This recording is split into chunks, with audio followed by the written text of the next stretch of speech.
નમસ્કાર, હું આસ્થા ગોસ્વામી ધ કેસરી ન્યૂઝ સાથે હિંમતનગરમાં સાબરકાંઠા અરવલ્લીના સાંસદના સત્કાર સમારોહમાં ધારાસભ્ય સહિત કાર્યકરો મોટી સંખ્યામાં હાજર રહ્યા.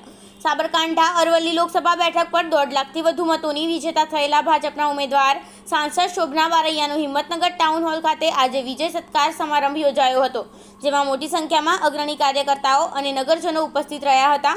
હિંમતનગરમાં ડોક્ટર નલિનકાંત ગાંધી ટાઉન હોલમાં ગુરુવારે યોજાયેલ સત્કાર સમારંભમાં સાંસદ શોભનાબેન બારૈયાએ જણાવ્યું હતું કે સાબરકાંઠા અને અરવલ્લી જિલ્લાના વિકાસ રથને આગળ વધારવા માટેના તમામ પ્રયાસો કરીશ. જિલ્લામાં નાના ઉદ્યોગોની સ્થાપના કરી રોજગારીનો વેગ વધે તે માટે પણ પ્રયાસ કરવામાં આવશે.